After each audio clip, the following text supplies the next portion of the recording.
Halo educators, Assalamualaikum warahmatullahi wabarakatuh. Kami dari kelompok 6 ingin membahas materi tentang hukum adat. Perkenalkan anggota kelompok kami. Yang pertama ada Agisna Derajat Akbar, kemudian ada Fahira Azahra, ada Siti Fatimah, dan yang terakhir aku sendiri, Erni Mas Ayu Nur Sukawati. Bahasan yang pertama ada pengertian hukum adat. Istilah hukum adat di Indonesia pertama kali disebutkan dalam buku Journal of the Indian Archipelago karangan James Richardson tahun 1850. Menurut Hilman Hadikusuma, istilah adat berasal dari bahasa Arab yang berarti kebiasaan, dan istilah hukum adat secara akademis pertama kali merupakan istilah asing. Hasil dari jemahan istilah adat-reh diperkenalkan pertama kali oleh Prof. Dr. Christian Snook Hugronje dalam bukunya yang berjudul The Archers tahun 1894. Selanjutnya, kajian hukum adat itu dikembangkan lebih lanjut oleh Prof. Mr. Cornelius van Vollenhoven dalam tulisan-tulisannya, antara lain Het Adat-reh van Net Indi tahun 1901 sampai dengan 1933. Kemudian ada N Adat Wetboek J for Hell Indi tahun 1910. Kemudian ada D Uitkending van Het Adat-reh tahun 1928. Menurut Van Vollenhoven, hukum adat adalah aturan-aturan perilaku yang berlaku bagi orang-orang pribumi dan timur asing, yang di satu pihak mempunyai sanksi konsep hukum adat, maka dikatakan hukum adat, dan di lain pihak tidak dikodifikasi, maka dikatakan adat. Kemudian pendapat selanjutnya tentang hukum adat yaitu menurut Mr. B. Tirharben. Hukum adat adalah aturan adat atau kebiasaan yang mendapat sifat hukum melalui keputusan-keputusan atau penetapan-penetapan petugas hukum seperti kepala adat, hakim, dan lain-lain, baik di dalam maupun di luar persengketaan. Berdasarkan pengertian itu, maka lahirlah teorinya tentang hukum adat yang disebut teori keputusan atau Beslissingen-Leer. Apa yang dikemukakan oleh Terhar tersebut lebih banyak dipengaruhi oleh pendapat John Chipman Gray yang mengatakan bahwa semua hukum adalah keputusan atau all the law is judge-made law. Selanjutnya ada tujuan mempelajari hukum adat. Yang pertama ada tujuan praktis. Hukum adat masih digunakan dalam lapangan hukum perdata, khususnya dalam perkara waris. Secara faktual, masih banyak terdapat eksistensi kehidupan indigenous people di pelosok pedalaman Nusantara. Kemudian tujuan strategis, hukum adat sebagai hukum asli bangsa merupakan sumber serta bahan potensial untuk pembentukan hukum positif Indonesia dan pembangunan tata hukum di Indonesia. Bahasan selanjutnya yaitu tokoh-tokoh penting dalam perkembangan hukum adat di Indonesia. Yang pertama ada Snook Hugronje. Definisi hukum adat oleh Snook Hugronje diterjemahkan menjadi adat-reh, yang merupakan introduksi dan permulaan tentang pengakuan eksistensi hukum adat sebagai hukum orang Indonesia pribumi di dalam lingkungan perhatian ilmu pengetahuan hukum barat. Adat-reh diartikan sebagai adat yang mempunyai akibat hukum. Kemudian tokoh yang kedua ada Van Vollenhoven. Dari Van Vollenhoven ini dimulailah tahap yang sebenarnya dari pemikiran dan penggarapan hukum adat secara ilmu pengetahuan yang modern. Beliau berpangkal dari kenyataan-kenyataan dengan bukti yang sangat kuat, kemudian dilanjutkan dengan usaha menemukan kesimpulan dalam berbagai bidang hukum, beserta soal-soal baik pokok maupun detail. Hasil penelitian tentang hukum adat ini diberi judul Het Adat-reh van Nederlandse Indie. Terdiri dari 3 jilid tebal yang dikumpulkan sejak tahun 1919 sampai dengan 1931. Tokoh yang ketiga ada Terhar. Menurut Terhar, untuk dapat mengetahui hukum adat maka hanya dapat ditemukan dalam keputusan-keputusan para petugas hukum terhadap persoalan yang diselesaikan di dalam maupun di luar persengketaan yang berpegang pertama-tama pada ikatan-ikatan strukturil yang dianut oleh masyarakat. Kedua, berpegangan pada nilai-nilai yang hidup di masyarakat. Kemudian Dengan ajaran Terhar ini, studi hukum adat memperoleh bentuk sebagai ilmu hukum positif mengenai adat. Dengan berpedoman pada disiplin ilmu barat tentang studi hukum tidak tertulis yang berkembang di dalam masyarakat, hukum adat oleh Terhar dibawa kepada pandangan bahwa itu ada pada studi kepustakaan para petugas hukum adat. Ruang lingkup hukum adat. Ruang lingkup hukum adat meliputi beberapa bagian, yaitu yang pertama, ada hukum adat pribadi. Hukum adat pribadi terbagi menjadi dua, yaitu pribadi kodrat sebagai subjek hukum dan juga yang kedua, pribadi hukum sebagai subjek hukum. Yang pertama, pribadi kodrat sebagai subjek hukum. Pribadi kodrat di mana semua manusia memiliki hak dan kewajiban sejak ia dilahirkan sampai ia meninggal dunia. Kecuali seperti yang diatur dalam pasal 2 Kitab Undang-Undang Hukum Perdata atau KUH Perdata, yakni bahwa seseorang yang masih berada dalam kandungan ibunya karena kepentingan-kepentingan tertentu dianggap telah mempunyai hak dan kewajiban. Yang kedua yaitu pribadi sebagai subjek hukum pribadi. Pribadi hukum merupakan pribadi ciptaan hukum. Pribadi hukum terdiri dari suatu keutuhan harta kekayaan, misalnya wakaf, kekayaan, dan sebagainya. Yang kedua ada hukum perkawinan adat. Hukum perkawinan adat adalah suatu kebiasaan atau tingkah laku masyarakat adat dalam melakukan upacara perkawinan, yang kemudian kebiasaan tersebut dijadikan hukum positif yang tidak tertulis dan hanya berlaku dalam masyarakat tertentu dan mempunyai sanksi di dalamnya. Selanjutnya yang ketiga itu hukum tanah. Hukum tanah adalah keseluruhan aturan yang mengatur tentang hak penguasaan bumi, air, ruang angkasa, dan kekayaan alam yang tergantung di dalamnya. Selanjutnya yang keempat itu hukum waris adat. Hukum waris adat adalah hukum adat yang memuat garis-garis ketentuan tentang sistem dan asas-asas hukum waris, tentang harta warisan, pewaris, dan ahli waris, serta cara bagaimana harta warisan itu dialihkan penguasaan dan kepemilikannya dari pewaris kepada ahli waris. Hukum waris adat merupakan hukum penerusan harta kekayaan dari suatu generasi kepada keturunannya. Yang kelima ada hukum kekeluargaan. Hukum kekeluargaan mengatur hubungan hukum yang timbul dari ikatan keluarga, yang termasuk dalam hukum keluarga adalah peraturan perkawinan, peraturan kekuasaan orang tua, dan peraturan perwalian. Selanjutnya yang keenam ada hukum harta perkawinan. Untuk memenuhi keperluan hidup soma, diperlukan harta kekayaan yang disebut harta perkawinan atau harta keluarga. Hukum harta perkawinan adalah hukum yang mengatur akibat perkawinan terhadap harta yang terbentuk dari keluarga tersebut. Dan yang terakhir yaitu hukum utang piutang. Dalam suasana hukum adat, hukum utang piutang atau hukum perutangan merupakan kaidah-kaidah atau norma-norma yang mengatur hak-hak anggota-anggota persekutuan atas benda-benda yang bukan tanah. Hak-hak tersebut ditandaskan dalam hukum perseorangan sebagai hak milik pada umumnya. Persekutuan tidak dapat menghalangi hak-hak perseorangan sepanjang hak tersebut mengenai benda-benda yang bukan tanah. Dalam adat hukum hutang piutang tidak hanya meliputi atau mengatur perbuatan-perbuatan hukum yang menyangkut masalah perkreditan perseorangan saja, tetapi juga masalah yang menyangkut tentang yang pertama ada hak atas perumahan, tumbuh-tumbuhan, ternak, dan barang. Yang kedua ada sumbang-menyumbang, sambat sinambat, tolong-menolong. Yang ketiga ada panjer, dan yang terakhir ada kredit perseorangan. Materi selanjutnya yaitu teori-teori hukum adat. Setidaknya terdapat dua teori mengenai hukum adat, yaitu ada teori reception in complexu atau teori penerimaan bulat-bulat, dan juga ada teori keputusan. Kita bahas terlebih dahulu teori yang pertama.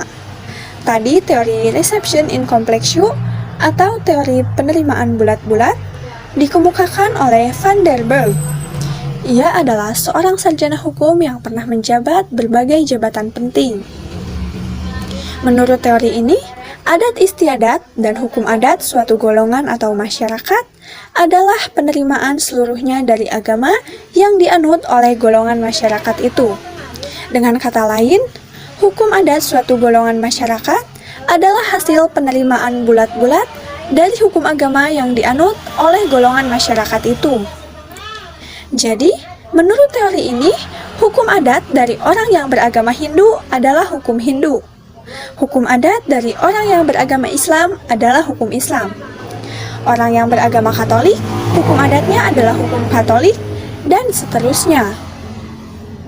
Apabila terdapat hal-hal yang menyimpang dari hukum agama yang dianut oleh masyarakat yang bersangkutan, hal tersebut dianggapnya sebagai pengecualian atau penyimpangan dari hukum agama yang telah diterima secara keseluruhan itu. Menurut teori ini, Van den Burg mendeskripsikan bahwa hukum adat itu adalah hukum agama dengan penyimpangan-penyimpangan.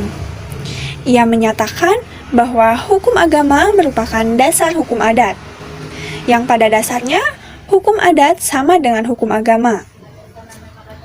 Selanjutnya, teori yang kedua yaitu ada teori keputusan. Teori ini dikemukakan oleh Teilhard. Beliau mengungkapkan bahwa hukum adat mencakup seluruh peraturan-peraturan yang menjelma di dalam keputusan-keputusan para pejabat hukum yang mempunyai kewibawaan dan pengaruh, serta di dalam pelaksanaannya berlaku secara serta-merta dan dipatuhi dengan sepenuh hati oleh mereka yang diatur oleh keputusan tersebut. Keputusan tersebut dapat berupa sebuah persengketaan, akan tetapi juga diambil berdasarkan kerukunan dan musyawarah. Dalam tulisannya, Teilhard juga menyatakan bahwa hukum adat dapat timbul dari keputusan warga masyarakat. Dengan demikian, dapatlah dikatakan bahwa hukum adat yang berlaku itu hanya dapat diketahui dan dilihat dalam bentuk keputusan-keputusan para fungsionaris hukum dalam masyarakat itu. Para fungsionaris hukum itu bukan saja hakim, tetapi juga kepala adat, rapat-rapat desa, wali tanah, petugas di lapangan agama, dan pejabat-pejabat desa lainnya. Tidak ada suatu alasan untuk menyatakan sesuatu itu dengan sebutan hukum tanpa adanya keputusan tentang hukum oleh para petugas hukum masyarakat. Pendapat Teilhard tentang pengertian hukum adat adalah adat yang diputuskan oleh para petugas-petugas hukum adat. Penetapan atau keputusan itu merupakan syarat mutlak lahirnya hukum adat. Berbeda dengan Van Vollenhoven, di mana hukum adat itu adalah yang seharusnya berlaku dalam masyarakat. Keputusan itu tidak saja keputusan mengenai suatu sengketa resmi, tetapi juga di luar itu yang berdasarkan kerukunan atau musyawarah. Keputusan tersebut diambil berdasarkan nilai-nilai yang hidup sesuai dengan alam rohani dan hidup kemasyarakatan anggota persekutuan itu.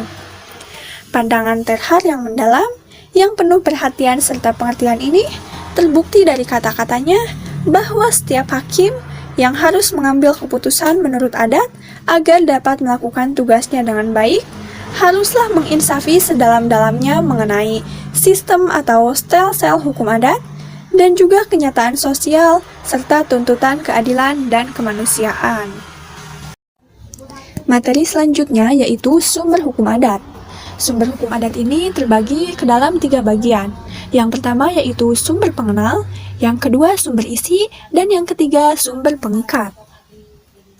Sumber pengenal terbagi lagi menjadi 2 bagian. Ada sumber hukum Wellebron dan juga sumber hukum Cambron. Nah, kita bahas terlebih dahulu bagian pertama dari sumber pengenal, yaitu sumber hukum Wellebron.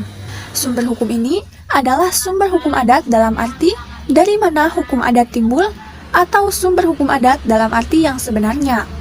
Sumber hukum adat dalam arti ini tidak lain dari keyakinan tentang keadilan yang hidup dalam masyarakat tertentu. Oleh karena itu, Wellebron merupakan konsep tentang keadilan suatu masyarakat, seperti Pancasila bagi masyarakat Indonesia. Dan bagian kedua dari sumber pengenal, yaitu ada sumber hukum Cambron. Sumber hukum ini adalah sumber hukum adat dalam arti di mana hukum adat dapat diketahui atau ditemukan.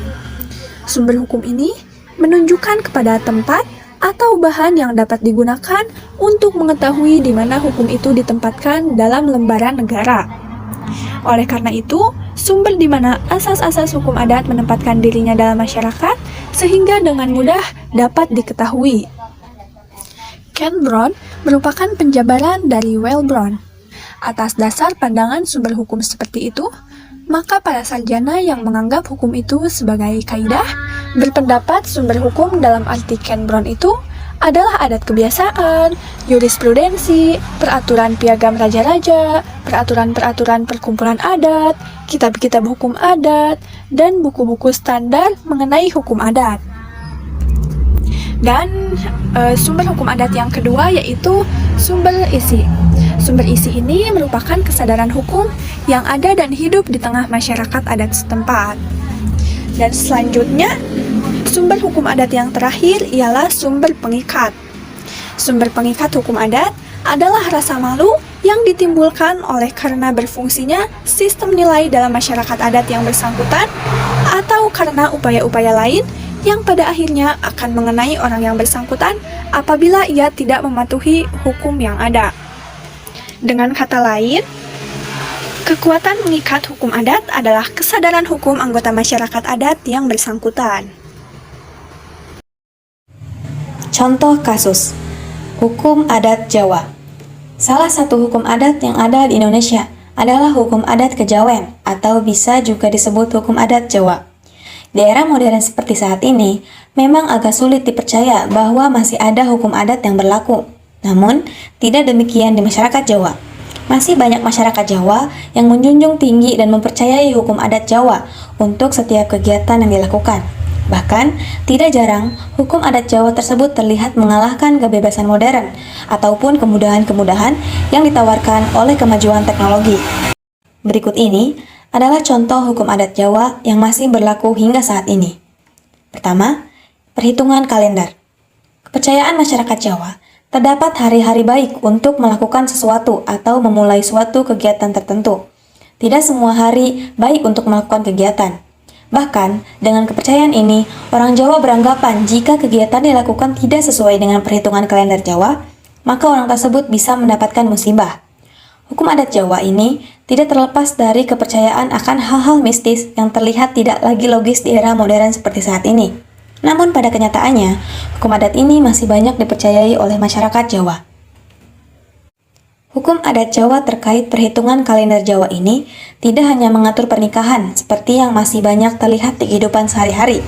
Perhitungan kalender ini juga mengatur tentang usaha, hajatan besar, bahkan waktu yang baik untuk pindahan rumah. Bukan hanya terkait dengan hal-hal mistis, namun perhitungan kalender ini juga mengandung makna filosofis yang mendalam. Meski hal ini sudah banyak terlupakan.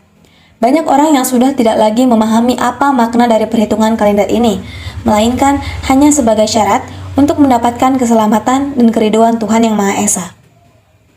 Kedua, penggunaan primbon Jawa.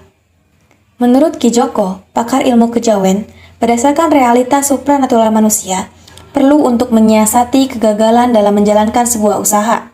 Hal ini bisa dilakukan dengan memperhatikan prediksi menurut primbon, meski hal ini tidak sepenuhnya diyakini. Demikian halnya dengan bulan suku, mangsa, tahun, dan windu. Masing-masing komponen penanggalan tersebut memiliki karakter yang baik jika bertepatan dengan hari atau pasaran tertentu. Oleh karena itu, digunakan primbon untuk mencari hari yang baik untuk memulai sebuah usaha. Pada dasarnya, hal ini dilakukan untuk mencari perpaduan antara hari, pasaran, tahun, windu, dan mangsa yang memiliki karakter baik. Yang ketiga, ritual khusus sebelum memulai kegiatan. Dalam hukum adat Jawa, setiap usaha akan bisa berhasil sesuai dengan kodratnya jika dilakukan dalam kondisi waktu yang netral dari pencemaran, sengkala maupun sukerta. Dalam hal ini, manusia diberi kesempatan untuk Tuhan bisa berusaha mencegah sukerta dan sengkala dengan melakukan wiradat tertentu. Contoh hukum adat untuk hal ini mungkin berbeda dengan contoh norma hukum pada umumnya. Sebagai contoh ritual yang bisa dilakukan adalah dengan melakukan ruwatan dengan ajian Raja Kala Cakra, sehingga kejadian buruk tidak akan terjadi. Lalu yang keempat, perhitungan kalender untuk pindah rumah. Bukan hanya dalam memulai usaha, hukum adat Jawa juga memiliki aturan tertentu ketika seseorang ingin pindah rumah. Tata cara dan cara-cara tertentu bisa dilakukan agar kepindahan tempat tinggal yang dilakukan bisa membawa peruntukan yang baik. Menurut kepercayaan adat Jawa, sebelum melakukan pindah rumah, seseorang harus memilih hari dan weton yang bisa dihitung menggunakan perhitungan kalender Jawa. Bahkan, perhitungan hari dan weton ini dengan melihat hari dan weton suami istri yang melakukan pindah rumah tersebut. Yang kelima adalah pemberian sesajen. Hukum adat yang satu ini mungkin sudah cukup dikenal di masyarakat luas. Bahkan, mungkin saja ada hukum adat lain yang juga mensyaratkan adanya pemberian sesajen ketika akan melakukan kegiatan tertentu. Pemberian sesajen ini dilakukan sebagai pelengkap setelah seseorang melakukan perhitungan kalender untuk menemukan hari baik sebelum melakukan sesuatu. Nah, pemberian sesajen ini biasa dilakukan dengan ritual pembacaan doa. Sesajen ini diartikan bukan untuk makhluk mistis, melainkan sebagai syarat untuk memasuki rumah atau memulai usaha. Sesajen itu adalah suatu benda yang disiapkan di suatu tempat tertentu dengan tujuan tertentu, misalnya untuk keselamatan, keberuntungan, dan lain sebagainya. Ritual yang dilakukan bisa juga disebut dengan istilah tasyakuran untuk acara memasuki rumah baru kali pertama. Biasanya untuk ritual ini orang Jawa akan mempersiapkan nasi kotak untuk tetangga terdekat, tumpeng untuk keselamatan, dan dilengkapi pula dengan jajanan pasar, bubur merah, bubur putih, juga masakan ayam yang baru disembelih. Yang terakhir, ada persyaratan khusus memilih pasangan suami istri. Dalam hal memilih pasangan hidup pun, adat Jawa memiliki hukum atau peraturan-peraturan tertentu. Misalnya, tidak boleh seorang anak pertama untuk menikah dengan anak ketiga karena dianggap hubungan mereka selanjutnya akan mendatangkan banyak masalah dan cobaan jika tetap dilanjutkan. Atau contoh hukum adat Jawa lainnya dalam hal pernikahan adalah larangan menikahkan calon mempelai yang memiliki posisi rumah berhadapan. Kedua contoh di atas hanya sedikit dari persyaratan-persyaratan lain dalam hal pernikahan sesuai adat Jawa, seperti asal-usul suku, kedua calon mempelai, pemilihan waktu pernikahan, dan lain sebagainya. Termasuk perhitungan weton calon mempelai pun memiliki aturan tersendiri dalam adat Jawa, demi mewujudkan pernikahan yang tentram dan jauh dari permasalahan. Melihat contoh hukum adat Jawa di atas, kita mungkin berpikir bahwa adat Jawa di atas hanya akan mempersulit seseorang dalam melakukan suatu kegiatan. Selain adat Jawa, masih ada banyak adat lain di Indonesia seperti hukum adat Dayak atau hukum adat Melayu, Riau yang masing-masing memiliki aturan tersendiri.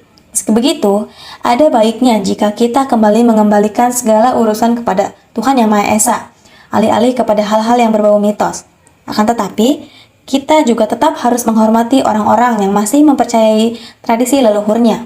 Segala perbedaan dan keragaman yang ada di negara kita ini menjadi penyebab terjadinya perilaku toleransi yang baik masyarakat. Oke educators, cukup sekian pemaparan materi dari kelompok kami. Terima kasih sudah menyaksikan. See you. Wassalamualaikum warahmatullahi wabarakatuh.